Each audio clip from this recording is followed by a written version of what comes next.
दोस्तों ये फैमिली अपनी छुट्टियां मनाने के लिए इस आइलैंड पर आए हुए थे, लेकिन जब ये सभी लोग बीच पर होते हैं तो एक बड़ी सी शिप इसी बीच से आकर टकरा जाती है और फिर हवा में उड़ते हुए प्लेन भी इसी आइलैंड पर क्रैश होने लगते हैं। इसके अलावा इन्हें एक ऐसी आवाज सुनाई देती है जिसे बर्दाश्त कर पाना बिल्कुल नामुमकिन होता है और तो और इनके फोन्स में नेटवर्क भी आना बंद हो जाते हैं, जिससे अब ये सभी लोग बाहर की दुनिया से बिल्कुल ही अलग हो जाते हैं। अब आखिर इन सभी लोगों के साथ इस आइलैंड पर ऐसा क्यों हो रहा है, चलिए जानते हैं इस कहानी में। तो कहानी की शुरुआत में हम अमेंडा और क्ले को देखते हैं। अमेंडा आज सुबह उठती है और अपने काम से छुट्टी लेकर एक आइलैंड पर एक घर को बुक कर देती है। वो इस बात को अपने हस्बैंड क्ले को बताती है और क्ले ये बात सुनकर काफी खुश होता है और बोलता है कि हम बहुत दिनों से वैसे भी कहीं घूमने नहीं गए थे, तो फिर चलते हैं।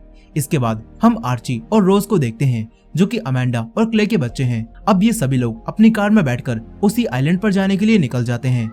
थोड़ी ही देर में ये सभी लोग बुक किए गए घर पर पहुंच जाते हैं, जो कि देखने में काफी बड़ा और अच्छा होता है।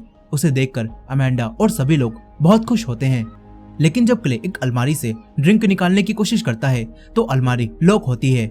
ये देखकर अमेंडा क्ले से बोलती है कि शायद ये हमारे लिए नहीं है। इसके बाद क्ले और अमेंडा अपने दोनों बच्चों को खुशी से स्विमिंग पूल में नहाता हुआ देखते हैं और ये देखकर अमेंडा और क्ले भी खुश हो जाते हैं। फिर अमेंडा खाने पीने का सामान लाने के लिए एक मॉल में जाती है। यहाँ पर उसे एक आदमी दिखाई देता है जो कि बहुत सारा खाने पीने का सामान अपनी कार में रख रहा था, मानो वो बहुत दिनों तक घर में ही रहने का इंतजाम कर रहा हो। अमेंडा ये देखती है तो उसे थोड़ा अजीब सा लगता है, लेकिन अमेंडा इस चीज पर गौर नहीं करती। अब अमेंडा सामान खरीदकर अपने घर वापस आ जाती है। अमेंडा क्ले को एक सिगरेट की डब्बी देती है और कहती है कि आज तुम भी जो चाहे वो कर सकते हो। ये देखकर क्ले भी खुश हो जाता है। फिर ये सभी लोग बीच पर चले जाते हैं। बीच पर पहुंचकर आर्ची और रोज स्विमिंग करने जाने लगते हैं, लेकिन यहाँ पर इन्हें एक बहुत बड़ी शिप अपनी तरफ आती हुई दिखाई देती है। ये देखकर क्ले इनसे कहता है कि वो कहीं और जा रही होगी, इस पर ध्यान मत दो। अब ये सभी लोग बीच पर मजे करने लगते हैं, लेकिन तभी रोज की नजर दोबारा से उसी शिप पर पड़ती है जो कि अब इनके बहुत ज्यादा नजदीक आ चुकी थी। रोज अमेंडा, क्ले और आर्ची को भी ये बताती है और अब ये सभी लोग शिप से दूर भागने लगते हैं। देखते ही देखते वो शिप इसी बीच से आकर टकरा जाती है। ये सभी लोग हैरान थे कि आखिर ये शिप यहाँ कैसे आ गई। अब इसी वजह से इन्हें वापस घर लौटना पड़ता है। अमेंडा घर आकर शिप के बीच पर आने की वजह को इंटरनेट पर सर्च करने लगती है, लेकिन आइलैंड के टावर पूरी तरह से जाम हो चुके थे। इसी वजह से घर का टीवी, रेडियो और इनके फोन्स भी नहीं चलते। तभी अमेंडा खिड़की से बाहर देखती है जहाँ पर उसे दो हिरण खड़े हुए दिखाई देते हैं। क्ले ये देखकर अमेंडा से बोलता है कि ये तो हमारे लिए अच्छा शगुन हो सकता है। लेकिन फिर जब रात में अमेंडा और क्ले बातें कर रहे होते हैं तो तभी इनके दरवाजे पर कोई दस्तक देता है। अमेंडा और क्ले डरकर दरवाजा खोलते हैं। यहाँ पर इन्हें एक आदमी स्कॉट और उसकी बेटी रूथ मिलते हैं। स्कॉट अमेंडा का नाम जानता था और वो अमेंडा को उसके नाम से पुकारता है। ये सुनकर अमेंडा हैरान रह जाती है और स्कॉट से पूछती है कि आखिर तुम मेरा नाम कैसे जानते हो। इस पर स्कॉट अमेंडा को बताता है कि ये मेरा ही घर है और मैंने ही ये आपको रेंट पर दिया था। अब यहाँ पर स्कॉट इन लोगों को बताता है कि हम लोग अपने घर पर जा रहे थे, लेकिन तभी शहर में अचानक से ब्लैकआउट हो गया, जिस वजह से हमें आधी रात को ही यहाँ पर आना पड़ा और हम आज रात को यहीं रुकना चाहते हैं। ये सुनकर अमेंडा गुस्से में आ जाती है। उसे स्कॉट की बातों पर विश्वास नहीं होता, इसलिए अमेंडा इन्हें घर में रहने से मना करती है। लेकिन तभी यहाँ पर स्कॉट अपनी जेब से कुछ कीज निकालता है और एक अलमारी को खोल देता है और उसके अंदर से $1000 निकालकर क्ले को देता है और कहता है कि मैं आपकी आधी पेमेंट आपको वापस दे रहा हूँ, बस हमें आज रात के लिए यहाँ पर रुकने दीजिए। ये देखकर अमेंडा क्ले को बात करने के लिए ले जाती है और कहती है कि हम इन लोगों पर भरोसा नहीं कर सकते। लेकिन क्ले अमेंडा को समझाता है कि स्कॉट के पास उसी लॉक की चाबी भी थी, मतलब कि वो सच कह रहा है, वही इस घर का असली मालिक है। लेकिन अमेंडा को अब भी विश्वास नहीं होता। वो क्ले से ही झगड़ने लगती है और कहती है कि तुम कभी भी मेरी बात नहीं मानते। मगर क्ले अमेंडा को समझाता है और फिर स्कॉट और रूथ को यहीं रुकने के लिए बोल देता है। फिर अमेंडा और क्ले स्कॉट से उसके शहर के घर का पता पूछते हैं। तभी रूथ टीवी चलाती है, उस पर ब्लैकआउट की खबरें आ रही थीं और उसमें बताया जा रहा होता है कि ये आपातकालीन स्थिति है। ये सुनकर स्कॉट और अमेंडा काफी डर जाते हैं। फिर स्कॉट और रूथ इस घर के बेसमेंट में सोने के लिए चले जाते हैं। यहाँ स्कॉट की बेटी रूथ स्कॉट से अमेंडा और उसके परिवार को यहाँ से निकाल देने के लिए बोलती है, पर स्कॉट उससे कहता है कि हम ऐसा नहीं कर सकते, हमें उनके साथ में ही रहना होगा। इस तरफ अमेंडा भी उन दोनों पर विश्वास नहीं करती और क्ले से कल उनके बारे में पता करने के लिए कहती है। फिर अगली सुबह जब अमेंडा उठती है तो देखती है कि उसके फोन पर ब्लैकआउट अलर्ट और इनके देश का नेटवर्क हैक होने की नोटिफिकेशन आई हुई है। ये देखकर वो क्ले को जगाती है और यही नोटिफिकेशन दिखाती है, लेकिन तभी वो गायब हो जाती हैं। अमेंडा को कुछ भी समझ नहीं आता कि ये सब कैसे हुआ। अब ये सब देखकर क्ले बाहर जाकर पता करने की कोशिश करता है कि आखिर शहर में क्या चल रहा है। यहीं रोज टीवी और इंटरनेट न चलने की वजह से काफी गुस्सा होती है, क्योंकि वो अपनी फेवरेट सीरीज फ्रेंड्स का आखिरी एपिसोड नहीं देख पा रही थी, और इसी वजह से वो गुस्से में घर से बाहर भी चली जाती है। तभी उसे यहाँ पर हिरणों का झुंड उसके घर के बाहर दिखाई देता है। वहीं दूसरी तरफ न्यूज अलर्ट के बारे में अमेंडा रूथ को बताती है और उससे कहती है कि तुम ये बात मेरे बच्चों को मत बताना, क्योंकि वो दोनों अभी माइनर हैं। अब यहाँ पर ये दोनों बातें करने लगती हैं।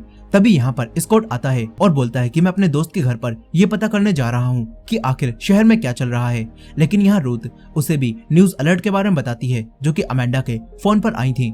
अमेंडा अब स्कॉट से पूछती है कि कोई घबराने वाली बात तो नहीं है ना। इस पर स्कॉट बोलता है कि नहीं, घबराने वाली बात नहीं होगी, जरूर ये किन्हीं स्टूडेंट्स का काम होगा जिन्होंने नेटवर्क हैक कर लिए होंगे। वो बोलता है कि घबराने की बात नहीं है, ऐसा पहले भी हो चुका है। तभी यहाँ पर रूथ अपने डैड स्कॉट से अपनी माँ के बारे में पूछती है, जो कि एक फ्लाइट से कहीं गई हुई हैं। रूथ कहती है कि मॉम ठीक तो होंगी ना। इस पर स्कॉट उससे कहता है कि हाँ, तुम डरो मत, तुम्हारी मॉम बिल्कुल ठीक होंगी। फिर स्कॉट अपने दोस्त के घर के लिए निकल जाता है। इस तरफ आर्ची और रोज भी जंगलों में हिरण का पता लगाने के लिए जाते हैं। वहीं दूसरी तरफ हम स्कॉट को देखते हैं, जो कि अब अपने दोस्त के घर पहुंच जाता है, लेकिन यहाँ पर पूरी तरह से तबाही मची होती है। उसके दोस्त के घर के अंदर पानी आ चुका था और घर का सारा सामान उल्टा सीधा पड़ा होता है। स्कॉट ये देखकर काफी हैरान था और अब वो घर के चारों तरफ घूमकर इसका पता लगाने लगता है कि आखिर ये सब यहाँ कैसे हुआ। वहीं दूसरी तरफ क्ले भी सिग्नल्स और किसी शॉप को ढूंढने के लिए घर से काफी दूर आ जाता है। तभी यहाँ पर उसे रास्ते में एक औरत दिखाई देती है। वो काफी घबराई हुई थी। क्ले उसे देखकर अपनी गाड़ी रोकता है और तभी वो औरत क्ले की गाड़ी के पास आती है और स्पेनिश भाषा में कुछ कहने लगती है, लेकिन क्ले को उसकी बातें समझ नहीं आती, मगर उसके बोलने के तरीके से ये साफ जाहिर था कि जरूर कुछ तो हुआ है। खैर यहाँ पर क्ले को कुछ भी समझ नहीं आता और वो उस औरत को यहीं छोड़कर वापस आने लगता है। तभी उसे एक प्लेन दिखाई देता है, जो कि लाल तरह की कोई चीज गिरा रहा था। क्ले ये देखकर काफी डर जाता है और दूर भागने लगता है। वहीं दूसरी तरफ स्कॉट को उसके दोस्त के घर पर एक सैटेलाइट फोन मिलता है। स्कॉट उस फोन से कॉल करने की कोशिश करता है, पर उस सैटेलाइट फोन में भी अब सिग्नल्स नहीं आते। इससे स्कॉट समझ जाता है कि इनके देश की सैटेलाइट भी अब काम करना बंद कर चुकी हैं। अब स्कॉट अपने दोस्त को ढूंढता ढूंढता एक बीच पर पहुंच जाता है। यहाँ पर उसे एक प्लेन का मलबा दिखाई देता है। वो समझ जाता है कि जरूर यहाँ पर एक प्लेन क्रैश हो गया होगा और इसी वजह से स्कॉट के दोस्त की घर की हालत भी ऐसी हुई है। स्कॉट को यहाँ पर कई इंसानों की डेड बॉडीज भी दिखाई देती हैं। स्कॉट ये सब देख ही रहा होता है कि तभी यहाँ पर एक और प्लेन क्रैश होने के लिए आने लगता है। ये देखकर स्कॉट अपनी जान बचाने के लिए भागता है और अपने दोस्त के घर में आकर छुप जाता है। वहीं दूसरी तरफ रोज और आर्ची अब जंगल में पहुंच जाते हैं। यहाँ आकर उन्हें एक केबिन दिखाई देता है, जहाँ से स्कॉट का पूरा घर दिख रहा था। ये देखकर आर्ची रोज को डराने लगता है और कहता है कि जरूर कोई आदमी यहाँ पर रहता होगा और वो रोज रात में छुपकर तुम्हें देखता होगा। ये सुनकर रोज काफी डर जाती है। तभी आर्ची कहता है कि अरे बस मैं तो मजाक कर रहा था। लेकिन फिर रोज आर्ची को भी उन्हें हिरणों के झुंड के बारे में बताती है, जो कि उसने देखे थे।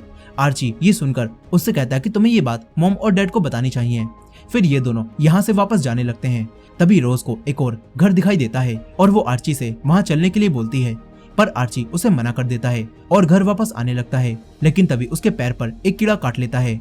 इधर स्कॉट वापस घर आता है। वो पूरा गीला हो चुका था। उसे गीला देखकर रूथ उसके गीले होने की वजह पूछती है, पर स्कॉट उससे झूठ बोलता है और कहता है कि मैं बस स्विमिंग पूल में गिर गया था। वो रूथ को दूसरे कपड़े लाने के लिए भेज देता है। फिर वो अमेंडा को सब बताता है और कहता है कि मैं देश के पैटर्न्स पर काम करता हूँ और जब सारे पैटर्न सही होते हैं तो इसका मतलब है कि सब कुछ नॉर्मल चल रहा है, पर जब ये पैटर्न गलत होते हैं तो मुझे पहले ही पता लग जाता है कि देश में क्या होने वाला है। स्कॉट कहता है कि अब देश के सारे पैटर्न्स बिगड़ चुके हैं, जिसका मतलब है कि पूरे देश में कुछ तो बहुत बुरा हो रहा है। स्कॉट अमेंडा को सैटेलाइट फोन के बारे में भी बताता है और बोलता है कि हमारे देश की सारी सैटेलाइट्स ने भी काम करना बंद कर दिया है। अमेंडा उसकी बात पर यकीन नहीं कर पाती। स्कॉट उसे इस आइलैंड पर प्लेन क्रैश होने के बारे में भी बताता है। वो दोनों बात कर ही रहे होते हैं कि तभी एक अजीब सी आवाज आने लगती है, जो कि बहुत तेज होती है और उसे बर्दाश्त कर पाना बिल्कुल नामुमकिन होता है। अमेंडा अपने कानों पर हाथ रखती है और तुरंत ही जंगलों में आकर अपने बच्चों आर्ची और रोज को आवाज लगाने लगती है। तभी वही आवाज आना बंद हो जाती है। फिर अमेंडा आर्ची और रोज को लेकर घर आती है। यहाँ आर्ची अमेंडा को बताता है कि मैंने कान सही से बंद नहीं कर पाए थे और इसी वजह से मुझे अब अजीब सा महसूस होने लगा है। ये लोग पूछते हैं कि आखिर वो आवाज किसकी थी, लेकिन अमेंडा इन्हें कुछ भी नहीं बताती और इनके रूम में भेज देती है। फिर अमेंडा स्कॉट से उस आवाज के बारे में पूछती है, पर इसके बारे में इन्हें भी कुछ भी नहीं पता होता। इसके बाद अमेंडा स्कॉट को उसी आदमी के बारे में बताती है जो ये सब होने से पहले ही बहुत सारा सामान खरीद कर अपने घर में ले गया था। अमेंडा बोलती है कि जरूर उस आदमी को सब कुछ पहले से ही पता होगा और इसीलिए उसने अपने घर में ही रहने का कई दिनों का इंतजाम कर लिया। उस आदमी के बारे में सुनकर स्कॉट अमेंडा से उसका हुलिया पूछता है और जब अमेंडा स्कॉट को उसका हुलिया बताती है तो स्कॉट पहचान जाता है कि ये तो उसका दोस्त डैनी है। स्कॉट बताता है कि मैंने डैनी को ही अपना ये घर बनाने का कॉन्ट्रैक्ट दिया था और उसी ने ये घर बनाया है। अब तभी यहाँ पर क्ले भी आ जाता है। उसे सही सलामत देखकर अमेंडा काफी खुश होती है और पूछती है कि क्या तुम्हें कुछ पता चला। क्ले बोलता है कि मुझे कोई भी ऐसा नहीं मिला जिससे मैं कुछ पूछ सकूं और मुझे एक प्लेन भी दिखा जो कि ये पर्चे नीचे गिरा रहा था और जब मैंने एक आवाज सुनी तो फिर मैं घर वापस आ गया। यहाँ क्ले इन्हें वही पर्चा दिखाता है जो कि वो प्लेन गिरा रहा था। इस पेपर पर अरेबिक भाषा में कुछ लिखा होता है और इसी वजह से इनमें से कोई भी इसे नहीं पढ़ पाता। लेकिन तभी यहाँ पर आर्ची आता है और कहता है कि मुझे इस पर लिखे हुए एक वर्ड का मतलब पता है, मैंने इसे एक गेम में देखा था और इसका मतलब है अमेरिका की मौत। ये सुनकर अमेंडा और क्ले काफी डर जाते हैं और समझते हैं कि शायद कोई दूसरा देश अमेरिका पर हमला करने वाला है। अब ये जानकर ये लोग अपने घर वापस जाने लगते हैं। स्कॉट उन्हें ऐसा करने से मना करता है और कहता है कि ये सेफ जगह है, पर अमेंडा यहाँ से चली जाती है। यहीं रूथ स्कॉट से अपनी मॉम के बारे में पूछती है। उसे ऐसा लग रहा होता है कि उसकी मॉम अब तक मर चुकी होंगी, लेकिन स्कॉट उसे दिलासा देता है और कहता है कि तुम चिंता मत करो, वो ठीक होंगी। कुछ समय बाद हम अमेंडा की फैमिली को देखते हैं जो कि घर वापस जा रही थी। तभी रास्ते में इन्हें बहुत सारी गाड़ियां लाइन से खड़ी हुई दिखाई देती हैं। अमेंडा नीचे उतरकर उन गाड़ियों को देखने लगती है। तभी पीछे से और भी गाड़ियां आने लगती हैं। क्ले भी अपनी गाड़ी से उतरकर उन्हीं कार्स को रोकने की कोशिश करता है। तभी अमेंडा देखती है कि इन सभी गाड़ियों में कोई भी नहीं बैठा। इससे वो समझ जाती है कि गाड़ियां ऑटो मोड पर चल रही हैं। अमेंडा क्ले को भी गाड़ी के अंदर बैठने के लिए बोलती है और खुद भी वापस आने लगती है और फिर ये सब लोग यहाँ से वापस जाने लगते हैं। रास्ते में इन्हें बहुत सारी गाड़ियों से बचना पड़ता है। वो सब गाड़ियां बस चलती ही जा रही थी, मानो उन्हें कोई और कंट्रोल कर रहा हो। अब अमेंडा अपनी फैमिली को लेकर वापस स्कॉट के घर में आ जाती है। ये लोग स्कॉट से किसी सेफ जगह चलने के लिए कहते हैं, पर स्कॉट इनसे कहता है कि अभी के लिए यही जगह सबसे ज्यादा सेफ है। अब इसके बाद हम फिर से रोज को देखते हैं जो कि अपनी सीरीज फ्रेंड्स को काफी ज्यादा मिस कर रही थी। वहीं दूसरी तरफ आर्ची अब रूथ को पसंद करने लगा था। दूसरी तरफ क्ले एक टब में अब पानी भरता है ताकि वो उस पानी को ज्यादा दिनों तक यूज कर सके। तभी यहाँ पर रूथ आती है और उसके साथ स्मोक करने की पूछती है। इस पर क्ले भी उसके साथ स्मोक करने लगता है और ये दोनों यहाँ पर बातें करने लगते हैं। इधर अमेंडा और स्कॉट भी ड्रिंक करते हैं और एक दूसरे के बारे में बातें करने लगते हैं। यहाँ अमेंडा अब स्कॉट से माफी मांगती है क्योंकि शुरू में उसने स्कॉट के ऊपर भरोसा नहीं किया था। फिर ये दोनों अपने अपने घरों को याद करने लगते हैं। तभी यहाँ पर अमेंडा स्कॉट से उसके आइलैंड पर आने की रियल वजह पूछती है। इस पर अब स्कॉट उसे बताता है कि मेरा एक क्लाइंट है जो कि यहीं रहता था। उसने एक दिन मेरे पास कॉल की और बहुत सारे पैसे मुझे कहीं लाने के लिए कहा। मैंने जब उससे मिलने के लिए कहा तो उसने मुझसे कहा कि मैं इस वक्त कहीं बाहर जा रहा हूँ। स्कॉट बताता है कि मेरा वो क्लाइंट हमेशा हंसता और जोक्स मारता रहता था, पर जब उस दिन मैंने उसके सामने एक जोक मारा तो वो हंसा नहीं, बल्कि उसने मुझसे कहा कि तुम अपना ध्यान रखना।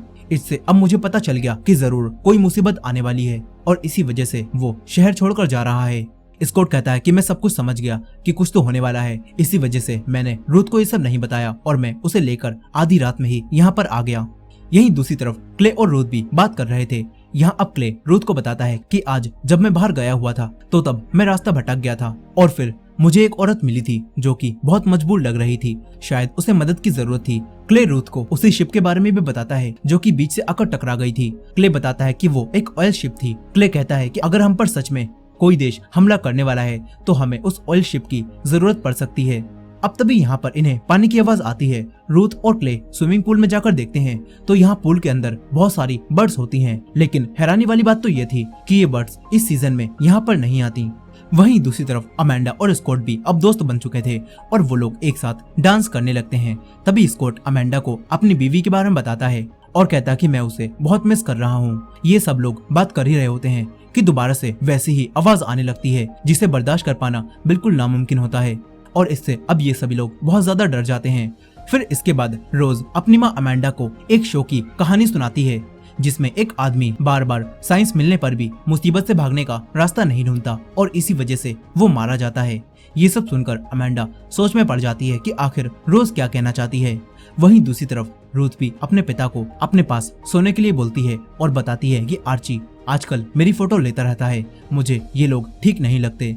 पर स्कॉट उससे बोलता है कि तुम्हें कुछ भी नहीं होगा, मैं तुम्हारा ध्यान रखूंगा। अब इसके बाद अगली सुबह अमेंडा अपने बेटे आर्ची को उठाती है। तभी आर्ची के मुंह से खून निकलने लगता है और जैसे ही वो अपने दांत को पकड़ता है तो उसके दांत एक एक करके टूटने लगते हैं। ये देखकर सभी लोग काफी डर जाते हैं। आर्ची बताता है कि जब मैं जंगल में रोज के साथ कहीं गया था तो एक कीड़े ने मुझे काट लिया था, मुझे लगता है कि ये सब उसी वजह से हो रहा है। ये देखकर स्कॉट अमेंडा से बोलता है कि हमें मेरे उसी दोस्त डैनी के पास जाना चाहिए, उसके पास जरूर इसकी दवा होगी। तभी बाहर से क्ले आता है जो कि रोज को ढूंढने गया हुआ था और उसे रोज कहीं भी नहीं मिली थी। आर्ची अब सबको बताता है कि शायद रोज उसी घर में गई होगी जो कि हमने उस दिन जंगल के सामने देखा था। अब ये सुनकर अमेंडा रोज को जंगल में ढूंढने के लिए चली जाती है। यहीं आर्ची की तबीयत अब और भी ज्यादा खराब होने लगती है। ये देखकर स्कॉट और क्ले स्कॉट के दोस्त डैनी के पास जाने लगते हैं। स्कॉट रूथ के फोन में 1 घंटे का टाइमर सेट कर देता है और बोलता है कि इतनी देर में मैं वहाँ से वापस आ जाऊंगा, लेकिन तब तक अमेंडा के साथ ही रहना होगा। और ये बोलकर ये लोग यहाँ से चले जाते हैं। फिर अमेंडा और रूथ रोज को ढूंढने के लिए निकल जाते हैं। ये लोग उसी केबिन के पास आती हैं, लेकिन यहाँ पर भी इन्हें रोज नहीं मिलती। रूथ अमेंडा से वापस घर चलने के लिए कहती है, पर अमेंडा उस पर चिल्लाने लगती है और कहती है कि मैं ऐसे हालातों में घर वापस कैसे जा सकती हूँ, मेरी बेटी अभी कहीं खो चुकी है। तभी रूथ भी अमेंडा पर चिल्लाने लगती है और बोलती कि मेरी मॉम भी वापस नहीं आई है, मेरी भी कंडीशन बिल्कुल आपकी ही तरह है, लेकिन मैं तो किसी पर गुस्सा नहीं करती, तो आप मुझ पर इतना गुस्सा क्यों कर रही हो। इस पर अमेंडा कहती है कि मैं सारे इंसानों को अच्छे से जानती हूँ, हम सब बिल्कुल एक जैसे हैं, हम सब एक दूसरे का इस्तेमाल करते हैं। ये दोनों बात कर ही रही होती हैं कि तभी इन्हें किसी के भागने की आवाज आती है। वहीं दूसरी तरफ स्कॉट और क्ले भी डैनी के घर के पास पहुंच जाते हैं। यहाँ डैनी उन्हें दरवाजे से दूर रहने के लिए कहता है और हाथ में गन लेकर बाहर आता है।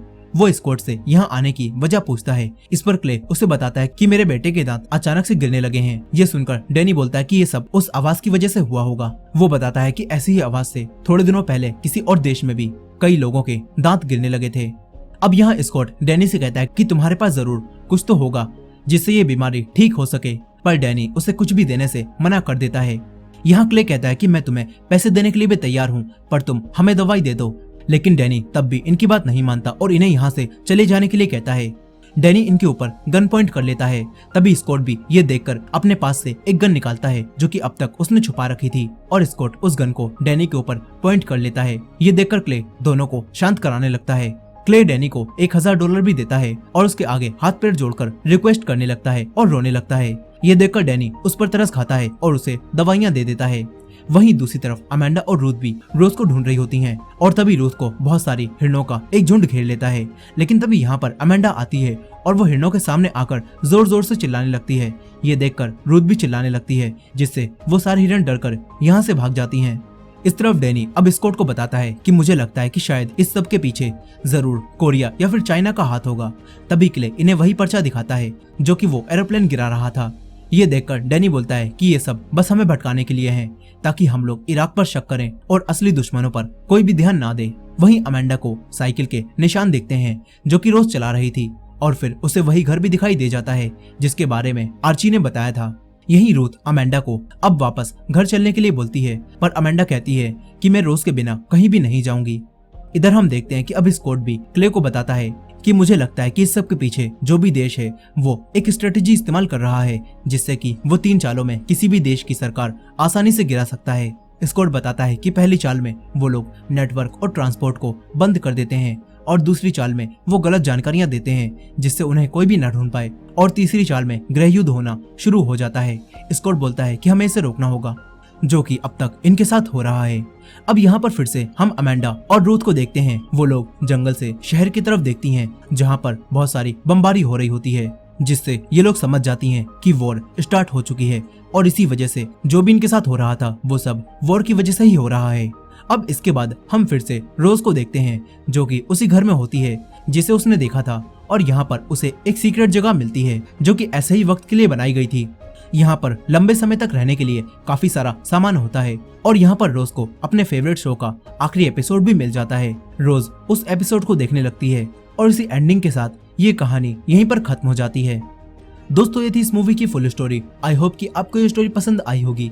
वैसे इस मूवी की एंडिंग ज्यादा क्लियर नहीं है, लेकिन जितनी भी चीजें हमें कहानी में दिखाई जाती हैं उन सब का यही मतलब हो सकता है कि किसी देश ने अमेरिका के ऊपर हमला कर दिया और इसी वजह से वो सारी चीजें हो रही थीं। और शायद अब आखिर में अमेंडा, रूथ, स्कॉट, क्ले और आर्ची भी रोज को ढूंढ लेंगे और फिर ये सभी लोग अपनी जान बचाकर लंबे समय तक इसी घर में रहने लगेंगे। खैर, आपको क्या लगता है? अपने ओपिनियन कमेंट में बताना मत भूलेगा। और ये वीडियो पसंद आई हो तो वीडियो को लाइक करना मत भूलेगा। और हमारे चैनल पर नए हैं तो हमारे चैनल वॉच मिस्ट्रीज हिंदी को भी सब्सक्राइब कर लीजिए। मिलते हैं नेक्स्ट वीडियो में।